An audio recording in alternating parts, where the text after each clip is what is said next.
it was important. A couple of people have said that the biggest problem with Andre de Ruyter is that he wasn't an engineer by training. Now, presumably, you have people with different skills in a top management team, even on a board. Do you think that that was, in fact, a stumbling block? I don't necessarily think that you necessarily have to have an engineer as the CEO. It depends who you have in terms of the full structure of the organization. For instance, your chief in operations officer, and as well as head of generation. If you had strong people there, then maybe it's not so critical. But unfortunately, Eskom has had a lot of people leaving, including Philip Dukashe, who left, including Rulani recently, who were responsible for key operations within Eskom. At Quebec, we had another key person leaving. So this has left a big gap that is important in terms of operations.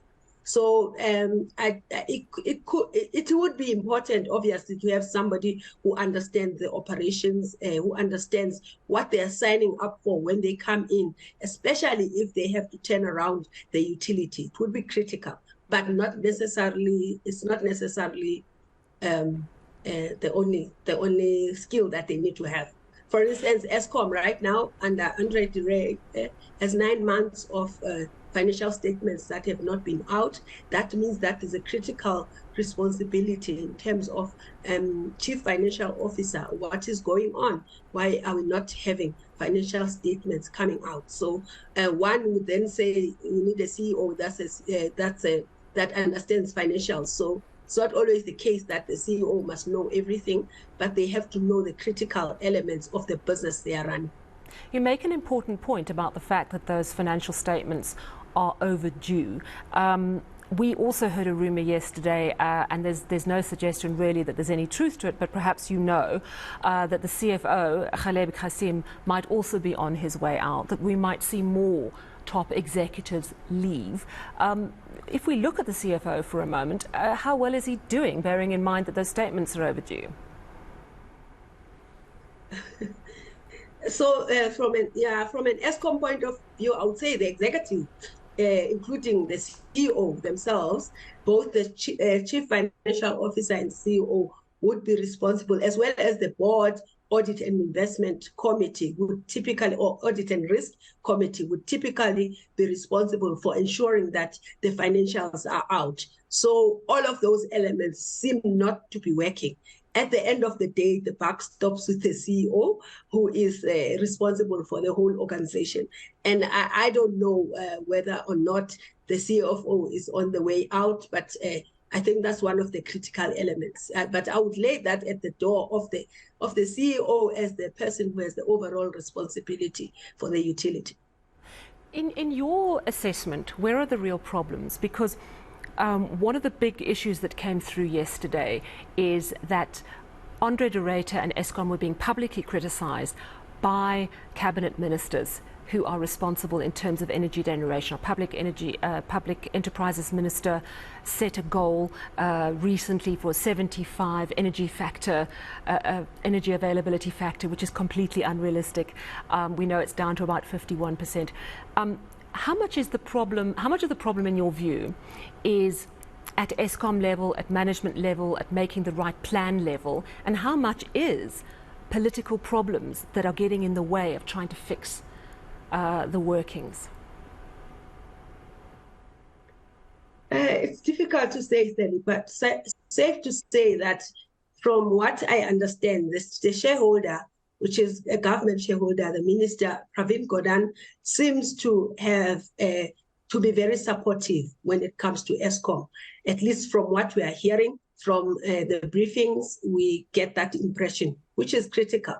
Then there are other key stakeholders. Obviously, key stakeholders have to be brought on board to be able to support you as you are trying to do your work. And it's clear, I mean, we can't tiptoe around it, that the Department of Mineral Resources and Energy and Eskom have not been seeing eye to eye in the recent past. But is that the cause of the problems at Eskom? Because the problems at Eskom relate to operations. The biggest problem relates to the operations of the coal-fired power plants. When Andre Reke came in, he came in with a plan and indicated what variables he would be working on, which is really working on reliability maintenance. That has not been a success. To be fair, we know that there are historical issues that have contributed to that, but that is what Andre signed up to do. He signed up to make sure that financials are out when they are supposed to be up. We understand the issues relating to corruption, which are maybe a little bit outside of his control, that relate to the ministry, the police, and all of that.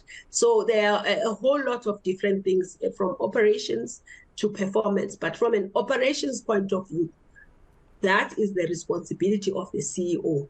And if you come in as a CEO in an organization that already has so many problems that you are aware of, if you are unable to turn those around, like in the case of the CEO that was put at SAA, he resigned and said, look, I'm not able to do my job, and therefore I will not hang around if I'm unable to do certain things. I think that it's best that way, so that maybe a solution can come through other people. Yesterday I spoke to Professor Mark Swilling, and we spoke about load shedding. You know, I spoke to CSIR earlier this week. They said prepare yourself for maybe 10 years of load shedding, in fact, given how slowly we're getting new energy solutions onto the grid, and given the fact that the grid actually needs to be upgraded massively to take on that new energy. Mark Swilling yesterday said we should prepare ourselves for stages 4, 5 and 6 ongoing. What's your sense of where we're heading regarding load shedding?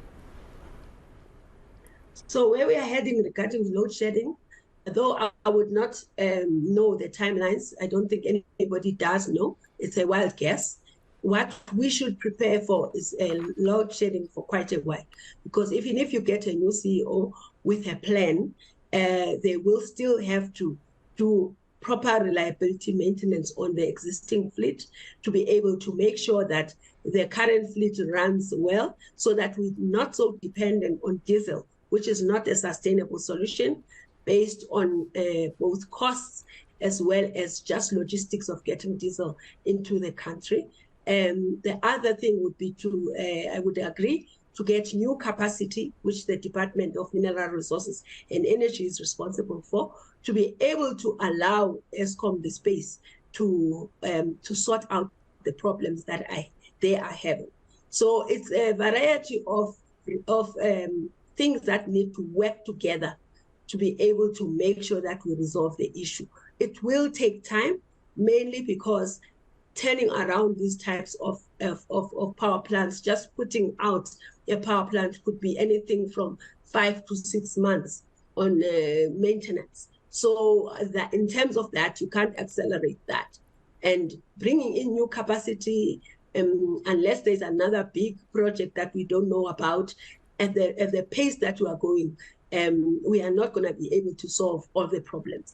They may be able, hopefully, to get a handle of the coal fleet and maybe reduce the intensity of load shedding. But in terms of having load shedding, we're still going to have it for quite a while.